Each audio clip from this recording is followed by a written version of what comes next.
And here we are again. We are live, everyone. So I don't need to share into a Facebook group because I've already done it rather cleverly, but that's another story. So, hi, everyone. Whether you're here with us live or catching the replay, we're so glad that you chose to join us. My next guest is such an inspiration, though it has come at a price and through the pain and anguish of loss. At the age of 21, her life was to be changed forever following the death of her younger brother in a tragic motorbike accident. And if that wasn't bad enough, the same accident also left her father in a critical condition. Further challenges ensued, not least being diagnosed with chronic PTSD and turning to drugs to help numb the pain and confusion of it all. I'm delighted to report she found her way back and discovered that we aren't ever broken, nor do we need to be fixed. There are so many connotations involved with these notions, and we'll get into that a little bit later on. She also has an exciting retreat lined up this summer, which you're going to want to hear about. Ladies and gentlemen, it's my absolute pleasure to bring you qualified nurse, addictions counsellor, clarity coach, and mentor, Charli Wall. Give it up for Charli. Thank you for joining me. Wow, thank you, Danny. That was quite some introduction. Thank you for having me here. It's an absolute honour. Yes, and thank you for being here. Just going to nip to the comments section. We already have 6 viewers now. Isabel Martin's my biz partner. Hi, Isabel. She's saying hello to you as well. We've got Leslie Darling saying hi, Danny and Charli. Hi, Leslie. We've got Carol Foley, who is in the house, also saying good morning, and a very good morning to you also. We encourage you, as always, to keep your comments, your questions coming as we continue with this broadcast throughout. The algorithm picks it up and shows it to more people. If you're getting value, then we encourage you to share it out as well. Share the love. So, without further ado, Charli, before we get into your incredible story, I wonder if you would like to share a little bit about your work, what it is you do, and how you help people. Oh gosh. Okay, so what do I do? I work primarily with women, and I have an amazing Facebook group with over 800 women in at the moment. And because of my background being addictions specialist, but also addicted in my personal life, grief, I've been a mental health nurse, an addiction specialist, a personal trainer, nutritional health coach, and more recently, clarity coach. I tend to work with women who need to get more clarity in their life, but they usually come to me because they either are really overwhelmed or they feel that they're overweight, they have some dysfunctional relationship with their body themselves, they feel stuck. They might have, a dependency on alcohol. They might have a dependency on exercise. But usually at the core is that they don't feel good enough.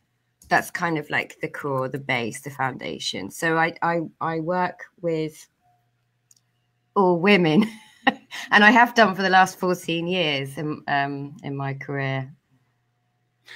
Wow, good for you.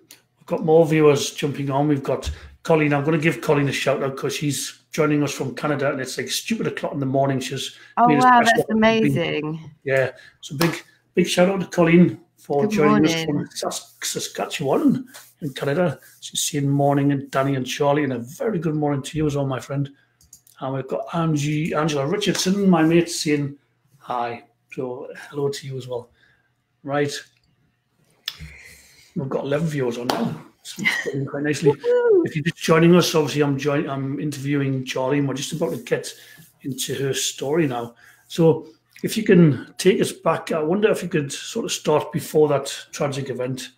And if you could, I don't know, I'm just interested in the family dynamic, or even as a child, how were you as a child growing up? Did you know you wanted to be a helping person, heart-centered, or were you just kind of going about that. Oh, lots of questions in there, but that's an interesting question. I don't think I ever felt called to be a helper, but what I did know intuitively from a very young age was that I was an emotionally intelligent, and I had a sense, an empathic sense of people and their emotions.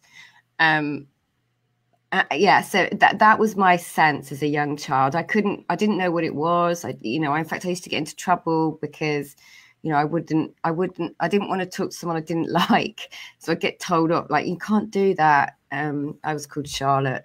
Can't do that, Charlotte. But so my family was, we grew up in Essex, was 3 of us, me, my brother and sister. I was the oldest, my mum and dad. My dad was very sporty. My mum played badminton. It was a normal family with its ups and downs. I think that's a bit loaded, isn't it? But yeah, like a normal family. And yeah, I was just very sporty. And I think the change for me in terms of like anxiety actually started when I was taken out of a normal comprehensive kind of school, normal school in the village I was in, and put into a private all-girls school. And that's when I really remember things changing for me. That's when I remember going from very confident, very self-assured, very communicative, very articulate, just bossy, to being suddenly taken sort of out of my environment that I was used to. And of course there was a bit of a backlash on the estate that I lived in. So I was suddenly different.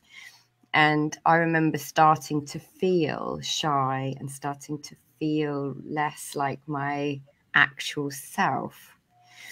But, it was okay, and it is what it is. And so my life kind of continued like that until I was 21, when everything kind of went to shit. Am I allowed to swear on this? Yes, I do all the time. Yeah. Well, it went to shit at the time. Obviously, it's all right now, but yeah. So what age were you when you were put into this all-girls school, if I can ask? I was 6. Yeah, I was 6 years old. And the school that I'd been in, it's interesting sort of backstory in the sense that I was deaf and no one picked up on it. And I was they were telling my parents that I was thick and backward, and my mum was like, no, she's not, like, she's not thick, she's not backward. And no one believed her. And I had issues with my ears. I was in and out of hospital an awful lot, but because of that, my mum was like, I'm not having you in this school anymore, I'm putting you in this school. But so I was in and out of hospital a lot as well, from 6, 7, 8, 9, that kind of every year I was in hospital. And in those days you didn't stay in with your parents, you just stayed on your own. It was very different. Yeah, gosh, I'm still stunned at was that vocabulary actually used? She's thick and she's backward. That's like, yeah, incredibly scary. I know, but thank God for my mother and father going, no, she's not. She's really bossy and loud, and she's got more rabbit than Sainsbury's, my dad used to say. He used to sing that song. You remember that Chas and Dave song? Rabbit, yes. Yeah, clearly neither thick nor backward. My goodness, that couldn't be further removed from the truth of who you are, if who any of us are. Yeah, I wonder if you could... actually, I'm just going to nip the comments just to make this as interactive as possible. We've got Anne-Marie Doyle, who joined us a little while ago. She's saying, looking forward to this. Thanks for sharing. Our pleasure, and thank you for being here, Anne-Marie. And we've got Sam Woodhouse-Carr saying morning. Oh, good morning, Sam. Good morning, Sam. Good morning to you as well. Thank you for joining us. Right. So I wonder if you could talk a little bit about that tragic, fateful day, you were 21. So just before I start, my dog's going to start barking, everyone, because there's dusty men coming. She's a bit loud.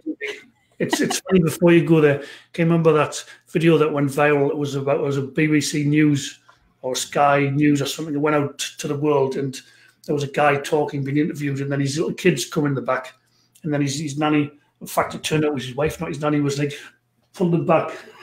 And it went viral, came up with that. So I think your dog barking's cool. I think we're good. I know what you mean. Sorry. That's all right. No, that's all right. I just wanted to explain it in case you hear some barking. Okay, so I don't know what to say really. My parents had got divorced. I was at university, so they'd got divorced perhaps in the 2 years.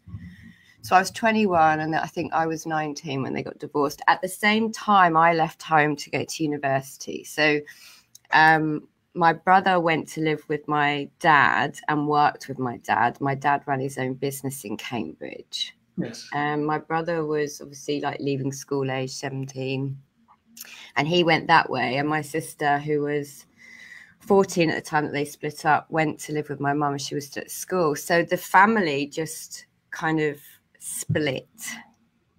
And we'd been used to being very together. So it was an unusual situation. But of course, for me, I was out of it in Derby. I was at university. I was doing teacher training, English and PE. And that it was kind of okay. But because of that, my dad was like, woohoo, I can get a motorbike, of course. You know, he was 46, which is younger than I am now. And I always find that quite weird to say that. It's like he was 46. Yeah, anyway, I can imagine. He got the motorbike and my brother started to learn his little moped thing. And anyway, one day they were going to see my nan in Clapton. So this was 2 years later. And this is a bit of a weird... Sorry to interrupt. That's all right. I haven't even asked a question. Are you okay talking about this? I don't want to... Yeah, I'm fine. Like, it's funny, grief, because, of course, it brings, I feel emotion, of course, but it will hit me completely out of the blue. So I'm usually fine. Like I'm saying that I might not be. So if I get emotional, I'll warn you, but it'll be okay if I am. You're amongst love, yes. Yeah. It is what it is, and I'm sure I'm not the only person who's gone through trauma or grief. But anyway, my brother and dad had decided to go and see my nan, and they had a crash on the way to my nan's in Clapton. And my brother lived for 2 hours, but, obviously died before anyone could get to him. As in the hospital, like no one knew how to get hold of my mum. And my dad ended up in intensive care. And I got a phone call from my sister at midnight telling me what happened. And I reacted as one would imagine, in that I kind of had this primal, raw scream. And then I grabbed all my photos of my brother, which were all over my wall anyway. He'd only been up to see me 2 weeks previously, and drove straight home and to Colchester. So from Derby to Colchester to my mum's house. And then I thought I've got to, I kind of clicked into this sort of, I've got to take care of everyone. And so then I went to identify his body and subsequently looked after my dad and So that's kind of like the night of the day, which was July the 2nd, 1993. And my life completely changed that day. Completely and utterly changed. I can only imagine. Where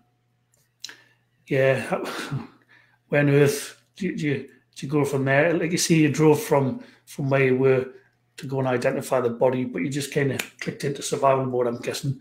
Your spirit or something kind of took over. I think, right, I've got to drive. I've got to be present enough. Oh, no, it didn't happen when I drove. I drove like a mad lunatic. And thank God in those days they didn't have speed cameras. Because I was like, get me. Like I was like on a mission. I was with the boyfriend that I had at the time who was absolutely amazing. And it was basically walking into my mother's home with my sister. It was then that something just sort of went, And I can't even explain to you what it was. It was just this absolute, right, you need to look after these people now, kind of. I don't know. Who knows? Yeah, it's funny as you're sharing the story incrementally. It's kind of, you can see, or I can clearly, I'm sure you can as well, how your path has been clearly laid out to growing up to that tragedy in anyone's language, to the work you're now doing today, the service you offer to others. It's funny when you look at it like that. I agree. Like I often think about this. Who would I be without that? You know, like what trajectory would my life have taken? And you know, you can't think about that in a sort of lost way. I'm actually very grateful for the experience, like not only going through that loss and being able to help people, but having the love that it was the first time I became aware of unconditional love. It was my first acute awareness of what that felt like. I took it for granted. You know, I knew kind of, people talk about unconditional love, but I just had no idea until I lost it, what it was. Yeah. Just going to go to them. We've got some comments coming in, Charlie, relating to what you just said. Our friend Colleen from Canada is saying she totally understands, and you do just go into that mode of being the one to be strong for everyone else. I'm assuming Colleen has some kind of incident or experience you can relate from. And earlier she said, "Wow, goodness, yes." Sam is saying, "I know that scream as well." Goodness, you've obviously went through some traumatic. Sam has gone through recently, and yeah, the scream is for anyone who's been through that. It's just a primal, deep. I can't. It's just, even gives me goosebumps. It comes from the earth. You know, it just comes through you, not from you. It's very powerful. Right. We've got Anne Ellis, who is also saying morning to you, Anne. Good morning, Anne. Right. And we've got Leslie, she's saying it's a safe space here, which it is, absolutely. And it's also dustbin day here in Ipswich too, so you're in good company. Oh, I've got Lucy as well. Sorry, I nearly forgot Lucy. How could I do that? Lucy Palmer, who we both know, is saying, loving this. Lucy. Unfortunately, I need to drop off the call soon, but I'll listen later. So lovely to see you here. Hate current comment. So just to pick up, obviously you've tragically lost your brother, which I can only imagine what that must have been like. Your dad's critically ill, and you left your studies to go and look after to him. So can you kind of talk us through how things developed from there, please?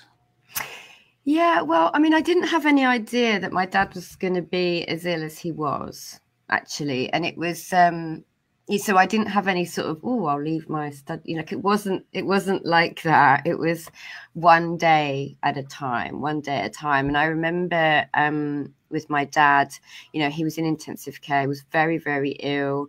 And I was sort of praying for him to get better and talking to him, even though he was, you know, like not really aware. And then they said to me, you know, you're going to have to tell him that your brother's dead. I was like, oh, God, this is awful. Right? I'm laughing because it was awful. Yeah, and so they took him off the ventilator, and they said, you know, like, so that was hideous in itself. And then I went in and said, you know, James has died. And he said to me, yeah, I know. He came to me and told me that he died.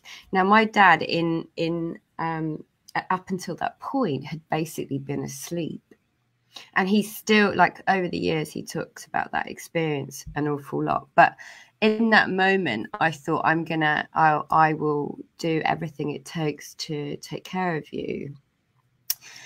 And essentially that's what I did, but it wasn't like a conscious thought. And as the month, basically he lost use of his voice.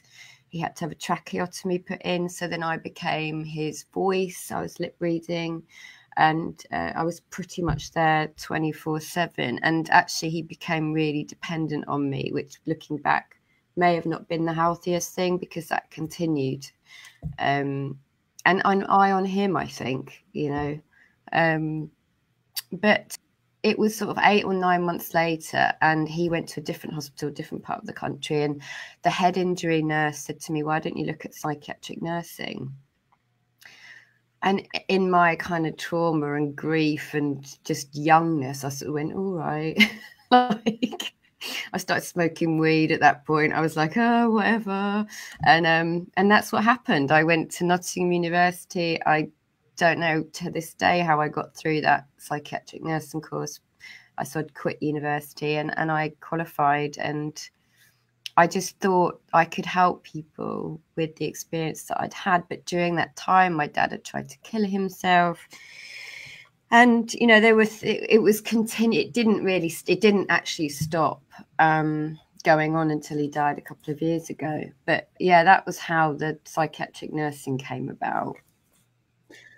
Yeah, it's perfectly understandable that the two of you would have become interdependent and in view not just the condition he was in, but the loss of your brother, his son, and the family departed. So that's perfectly understandable.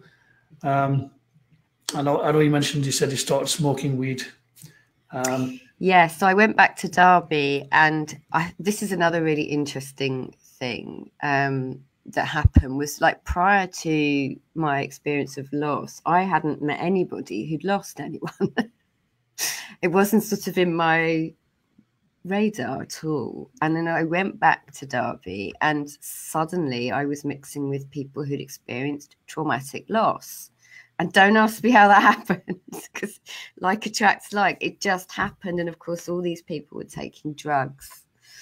And I, at that point, wanted to be as out of it as possible. That's the only, like, lots of people want to, you know, be high and like, I wanted to be absolutely on the floor. And I put myself into some very risky situations and, you know, did some shitty things to myself, to other people. And all the time studying and caring for others and my dad. So I still don't know how I did it, but it's like the human resilience, isn't it? Like determination. But yeah, I was taking drugs and enjoying myself. Like, you know, I thought I was enjoying myself. And I think to some extent I was. Otherwise, I wouldn't have kept repeating, you know, let me get out of it. Let me get out of it. Smoking weed continually. I'd go to do my nursing shift at 7 o'clock in the morning stoned. So when I look back at that, I think, gosh, maybe only the young can do that. I don't know. But yeah, but I started to see something different. It started to have less of an effect on me. It started to cause me a lot of more pain, like emotional pain. It wasn't doing what it was supposed to do, which was take the pain away. I was actually experiencing another level of pain, and I didn't want to be living like this. And I think at the same time, my dad was, he was suicidal again. And I just thought, I'm going to leave Derby. I'm going to go and live near him and look after him and get myself off. And effectively, that's what I did at that point in my life. So we're looking at sort of 25, 26. And that's when I started work as an addictions counsellor in Cambridge. You're ticking off some of the questions I was going to ask you. Oh, sorry. Don't be sorry. That's great. As an ex-addict myself, I was going to ask, you know, how you saw the role of drugs, but you've answered that. It's to take away the pain. It's to numb the pain. It's a painkiller, as it were, and that's how it was for me. Well, that's not the end of it, because I started drinking quite heavily, some 10 years later. So it, you know, it's so much of a muchness. But yeah, for me, it was. I know everyone has a different, you know, it ticks a different box for it. We're all unique. But for me at that time, I wanted to be out of it. And in those moments of being out of it, I felt a deep connection to everyone around me. So in its disconnection, it was connecting me to something different, something spiritual, which I was also starting to look into at that point in my life, until it didn't, because obviously that was in my mind. In my experience, addiction was so insidious. It got to the point so gradually that, as you see, you're doing it in your everyday waking hours. You're doing it before you go to work, before you, over breakfast. And but as I say, it doesn't just happen like that overnight. It's a gradual, insidious path to go down. Just looking at my questions down here. Yeah, so that obviously, Tina obviously would explain why some people can just dabble with drugs, or experiment, and then just leave them to the side, or just do it recreationally now and again, whilst others become heavily, hopelessly, helplessly addicted for periods of time. Yeah, so that's my take on things. What would you say to anyone listening who might be in the throes of addiction, who might be just feeling like their life's out of control and then they can't seem to get off it? So, from a grief counsellor and somebody who's experienced addictions, what would you say to them if you could have any pearls of wisdom? Oh gosh, the first thing I'd like to say is you're not alone. And so many of us hide it and feel shame around it and think there's something wrong with us and pretend and hide behind this mask of I'm actually functioning okay. And behind the scenes, they're doing whatever they can do to try and make themselves feel better. So it's coming from a place of always trying to make ourselves feel better, but we think it's because we have got an addictive personality, or because we've got grief, or because someone did this to me when I was 4. It's always coming from a place of love. I think now, if I look back at younger me, it was because I had a busy mind and I didn't think I could cope. I thought I was broken. I lived in a society which perpetuated that idea. And yeah, you're not alone and there's nothing wrong with you. Yes, powerful. You can hear a pin drop now. Things are going very quiet, which is interesting. We've got Anne Ellis, who's joined us, and she's saying she knows the feeling of wanting to be out of it, and she still does. Thank you for sharing that, Anne.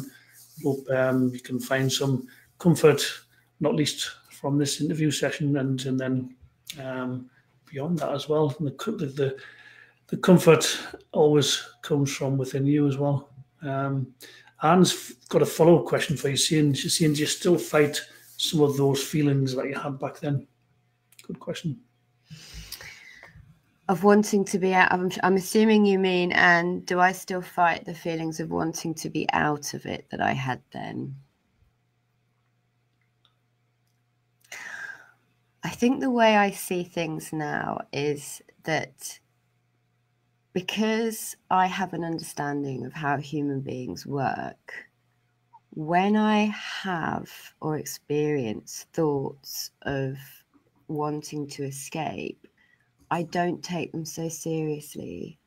When I experience flashbacks of, like if I see a motorbike, for example, which was always a huge trigger for me, I don't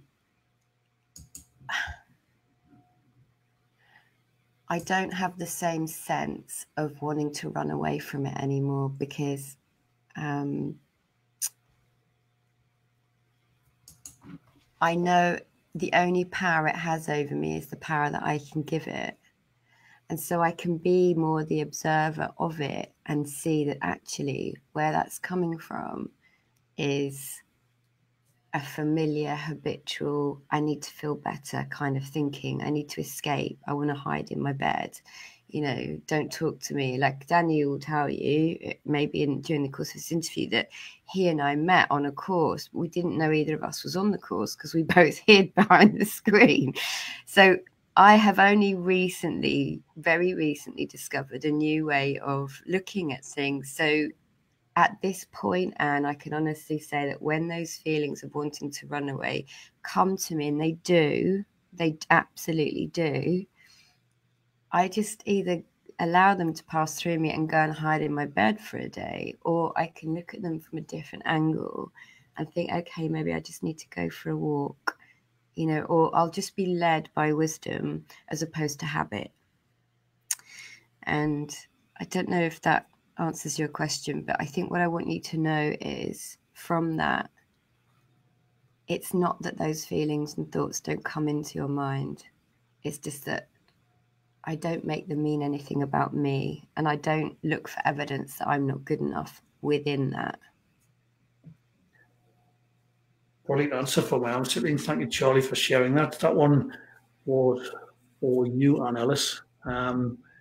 Missy Jen, who was recently joined us, she's got a question for you. She's saying, you have to feel to heal, and it's okay to feel. Don't you agree?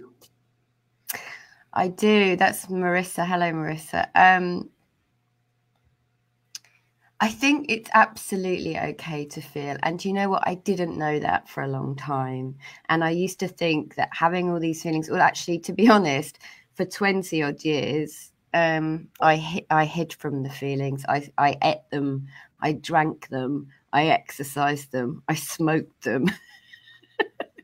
I did whatever it took to not feel those feelings because I was scared of them. I was scared that if I started crying, I wouldn't be able to stop. I was more scared of my feelings than I was of life. And that was, of course, based on what the trauma. You know, like I cannot ever feel like that way again. So I dreaded my father dying. But after he died, I allowed the feelings to come through me thick and fast. And of course, nothing happened to me. Nothing bad happened to me. And it was all okay. And here I am telling the tale. But absolutely, we are, I think, as a rule, very scared of our experience. And it was Sid Banks who said, and I don't know if I'll get this right, but if the only thing that human beings learn to not be afraid of their experience, do you know the quote, Danny? If the only thing human beings learn not to be afraid of their experience, that alone would change the world. And even though I've probably said that wrong, you know, like I was absolutely scared of my experience, and I was chronically anxious. Because what I realized recently is that I created this world around me to keep me safe from my feelings, safe from trauma, safe from anything bad happening to me. And my world over the years got smaller and smaller and smaller and smaller and smaller and smaller until I was completely isolated, not talking to anyone, not doing anything, not, you know, like just completely anxious, thinking I was safe, but actually I was creating my own experience moment to moment. I'm laughing at myself with compassion, right? Because at the time it was very scary. Yeah. This interview surprising me in good ways. We're going in a direction. It's kind of taking on a life of its own, which is good. If I just briefly share my experience, I was brought up to told that to show your feelings was bad. You don't show your feelings. When you cried, you would get whacked. Stop crying, I'll give you something to cry about. So you keep pushing it down and burying it. So I grew up in that you didn't show your feelings. Of course, after 20 years of doing that, you're a breaking point, right mess, extreme anxiety. And you're terrified of your feelings. So I started taking drugs on top of other things that had gone on just to hide, suppress it, bury it. And as you see, it works for a while until it doesn't. And then things just compound and you just end up in a whole world of emotions which you don't know what to do with. So that was my story. If I can just go to the comments section in a second, Charlie.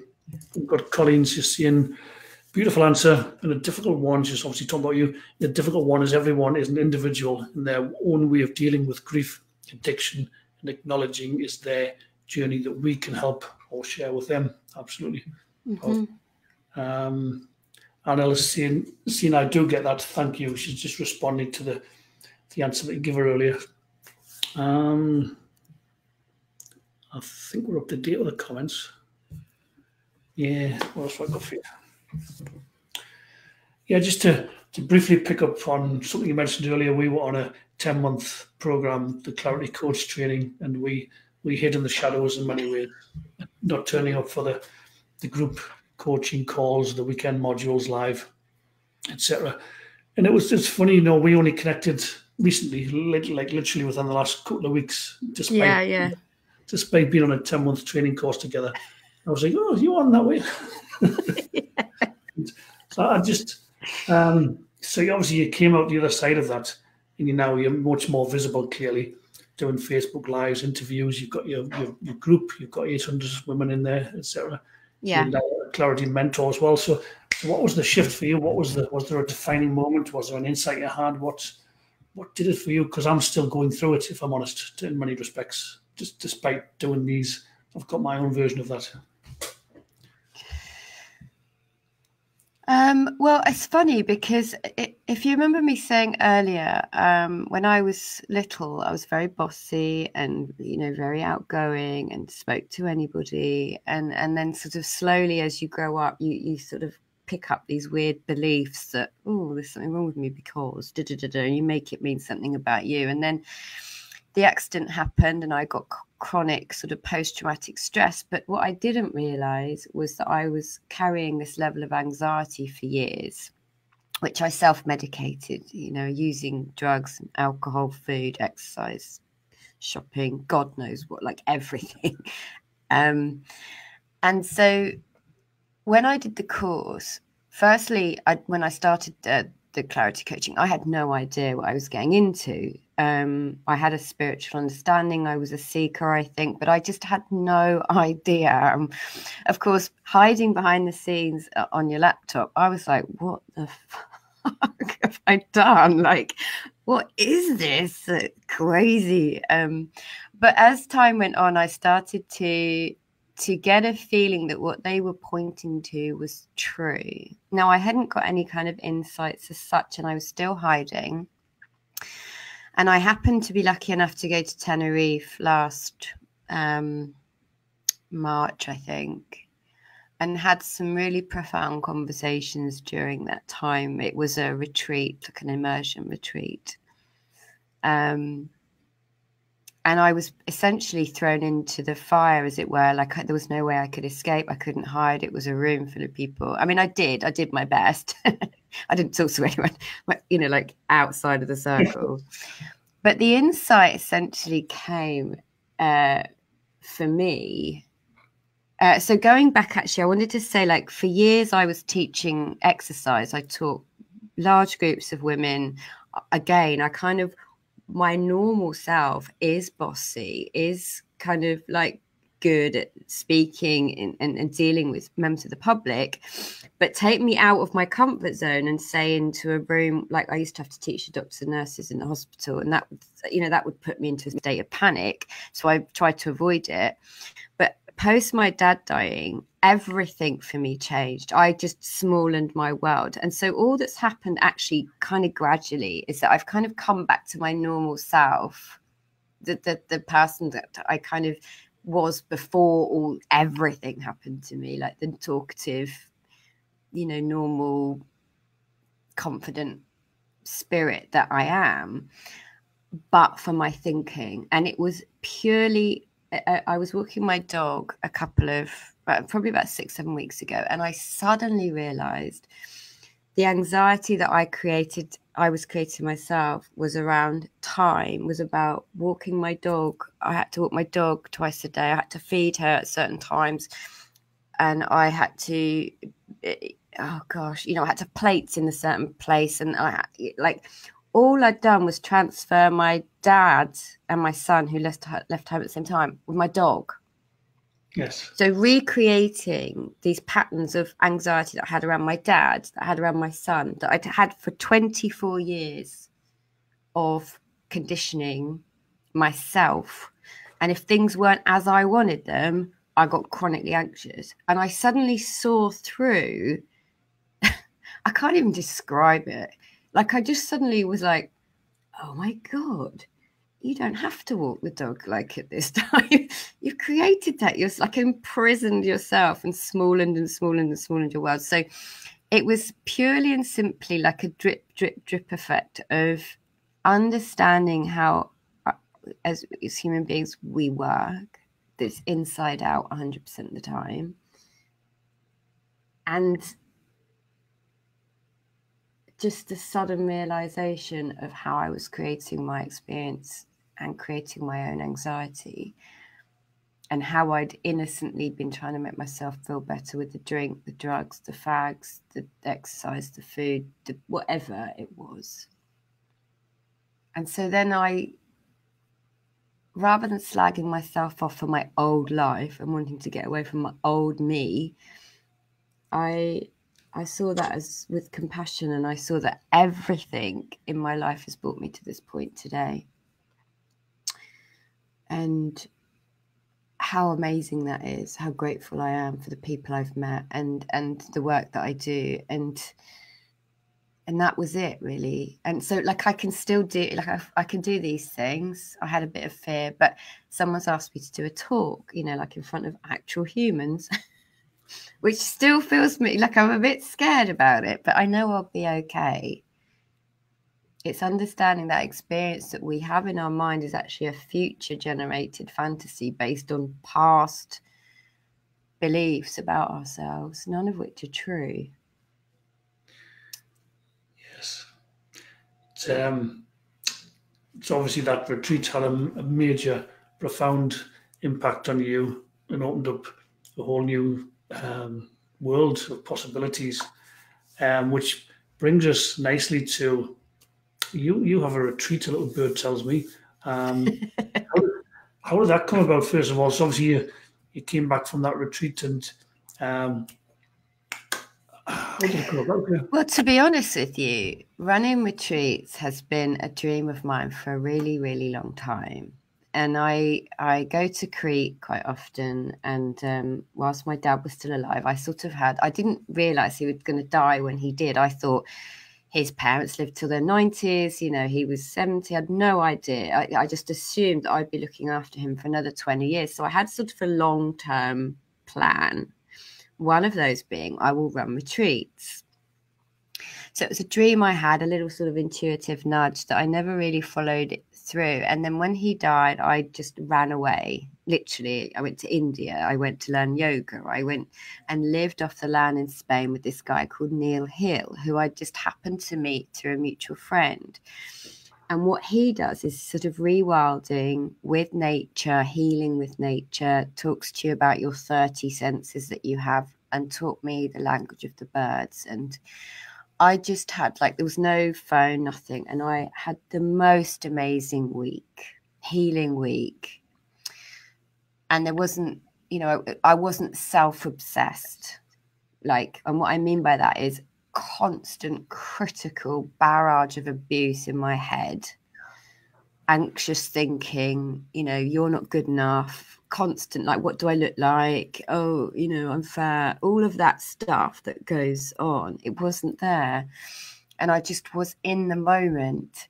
And so I spoke to Neil and I said, look, I'd love to bring some women here and create this experience again, because it's just been so wonderful. And so really the long-term dream was to have retreats. Has actually been brought forward because my father died, but it means that I can now do it, and I'm really excited about it. So I've got one coming up in June in Andalusia with Neil, and he's like the nature expert, and I'm me. And it's a sort of glamping. It's basically going back to nature. It's there's a lake there, you know, you're swimming in the lake and just being with the birds and the flowers. And it's a beautiful part of the world, Andalusia. And just with, you know, the two of us, I think it will be an extraordinary 5 days immersion into nature. And, you know, maybe if people want to talk to me about the coaching aspect, then we can add that on. But essentially, I'll be teaching yoga and things like that. But Neil grows all of his own food, so it's like, you know, it's proper nourishing. But I'm not one of those people that says, come here and you'll lose like 20 pounds. It's not that. It is absolutely about recharging, rewilding, reconnecting, just being with yourself and remembering who you are. So will you be, I know you said you'll be teaching yoga. Will you be doing any group coaching at all, one-on-one sessions, the breakfast with Charli, that sort of thing? Would that be an opportunity, or is that... Breakfast with Charli? I love that. I don't know. I hadn't thought of that. Maybe. I was thinking like, oh, you know, would people want coaching? I think I'll leave it that open. I would love people to just come along and reconnect with themselves, and I'll be there. So I'm guessing that sort of organically conversations will happen. And if people are interested in that conversation, which is, I don't know if how the impact it's had on your life, Danny, but it's changed my life, even though my life's exactly the same. Everything's different. And, you know, if people are interested in that, then yeah. You just said something really powerful there, to me anyway. That was like light bulb. You just said my life is completely different, even though nothing's changed, everything's different. Or you said something like that. And it's so true that you've just articulated what I struggle to sometimes. Because I think, well, nothing's really changed, but it has inside there. There's calmness, there's quietness, there's peace. Not always, but far more often than it ever used to be. My God. So yeah, that's powerful. So I guess it's suffice to say that the people who turn up for this retreat will experience their own insights and profound transformation of their own. And obviously, that's going to be unique and special to them and their own set of circumstances. Would that be a fair comment? I can only hope so. You know, I've been on millions of retreats in my life, always looking for either weight loss or, you know, something outside of me. And every time I was left like, you know, every time I was sort of left wanting, or in a sort of fake space of, oh, this was great, and I've detoxed and I've lost weight. Oh, 2 days later. Because I want to teach something else. I want people to get a feel of something else. And so, yeah, I can only hope that they will get to experience or get a feel for who they truly are underneath the mask.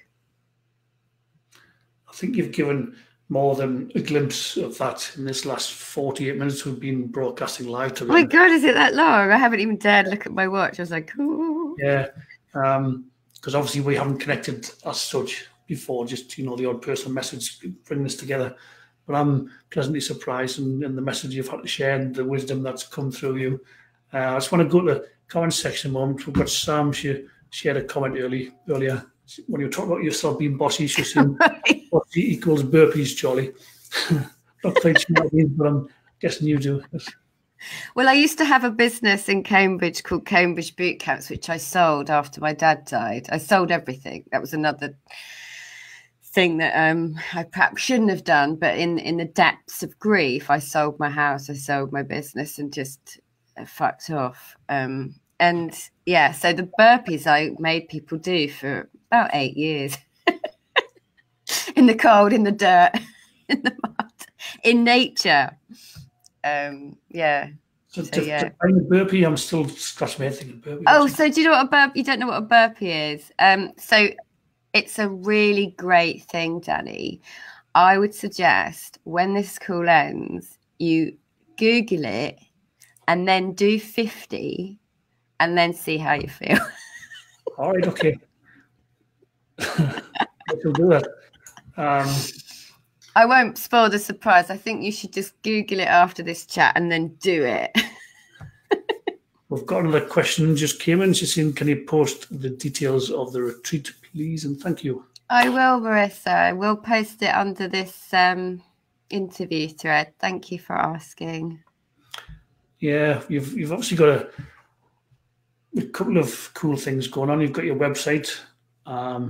Sam's saying, "Don't do it, Danny. Don't do it." No, he doesn't know what a burpee is. Let's not ruin the surprise.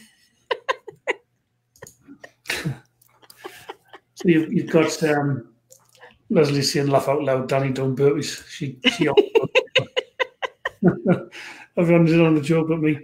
So you've obviously got a couple of cool things going on. You've got your Facebook group. You said you've got 800 members in there. I've got about 830, I think, women in there, which has grown since I started it. I organised this film to come to Cambridge called Embrace, which is a film that was done in Australia by this woman who wanted to talk about kind of body positivity and embracing us as females. And I brought this film to Cambridge, and I had 271 women, I think, in the cinema on a Wednesday night, and the group was a kind of byproduct of that.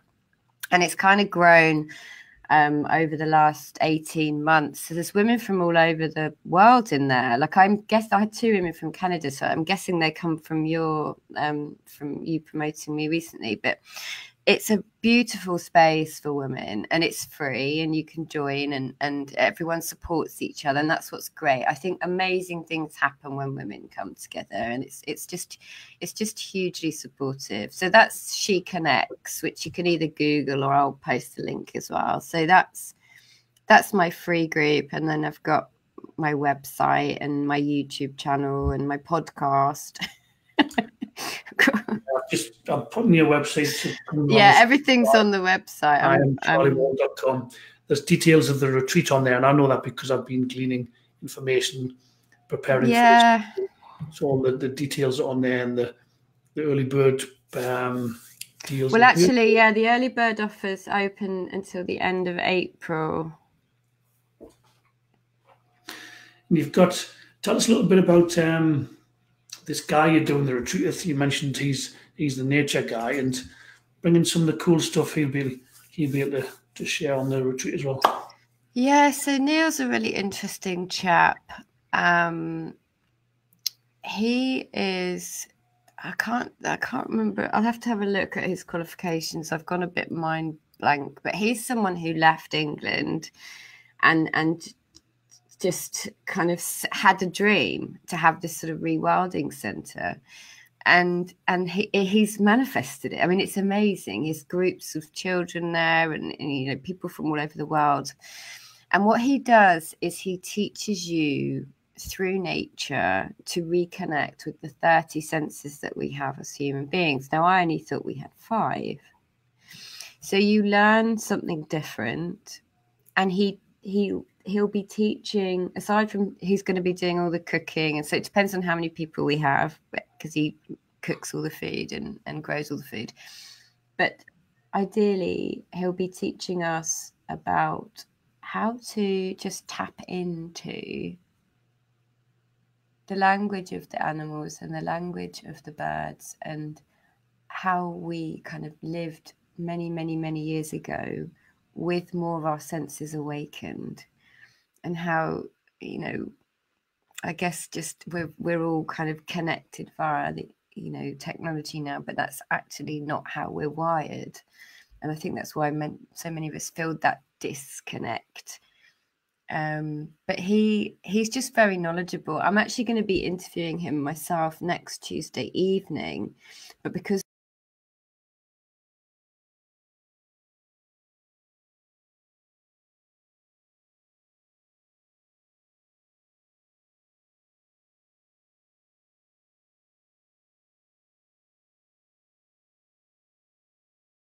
but if you can hear me. Oh, I'm back. Sorry, I don't know what happened there. Yeah, you left. I know. Yeah, I could still hear you even though I vanished off screen. Oh right, sorry, it just went totally quiet. I was like, oh gosh, I don't know what's happening. If it happens again, just keep talking because we can still hear you. Oh, okay. Sorry guys, sorry everyone. Disconnect. That's funny, isn't it? I was talking about disconnection.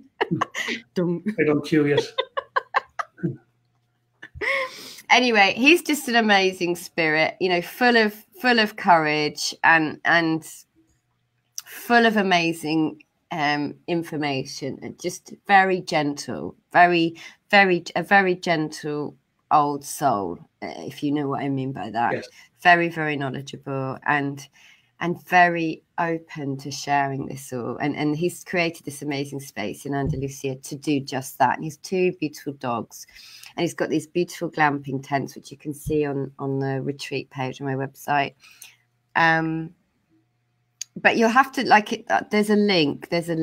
He's actually called Rewilding Neil, I think, on his website. It's you'll get a lot of information from him. And I'm sorry that I can't remember off the top of my head his qualifications, but just to know that he's absolutely passionate about sharing his knowledge. You mentioned that you're going to be interviewing him as well before I vanished. Oh, yeah. Where will that be? When will that be? When? Well, you see, the thing is, as I was saying, he's got no Wi-Fi, so we can't do a Facebook Live.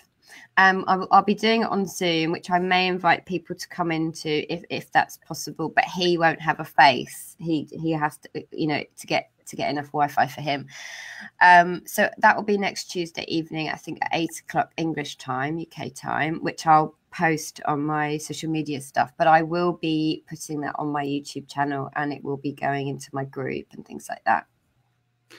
Right. And you also do one-on-one coaching, is that right? I'm speculating. I do. I'm really lucky. Yeah, I've created my life now around how I wanted it to be, and so I do one-to-one coaching with women, and I feel really privileged to be able to do that. Okay, I think as luck would have it, all the people on this broadcast are women, bar me anyway. So, so we're all good. Do you have any final thoughts before we call her up? I think, you know, what I'd like to say is that, well, firstly, thank you, Danny, for interviewing me. I was really touched to be asked. And I just want the women out there to know that there is hope. There is hope for you if you have gone through trauma, you know, or addiction or grief, if you feel alone. And I just want you to know there's hope out there. There is hope always. And don't give up. Don't give up on that hope. And you are enough. Always. You always have been, and you always will be. Amen to that, sister. We've got Sam Woodhouse saying thank you both, really helped. Thank you for being really welcome, Sam. I'm so pleased actually you were on. Yeah. Thank you to everyone who was on live. And as I say, if you're watching the broadcast, your input is also valued. Please keep your comments, questions rolling, even on the replay. We'll get to them retrospectively. As I say, we invite you to share this out, share the love, share the wisdom and the knowledge. And Alice saying thank you as well. Leslie saying thank you both. Much love to you all. Take care. Speak to you soon. Bye-bye. Bye.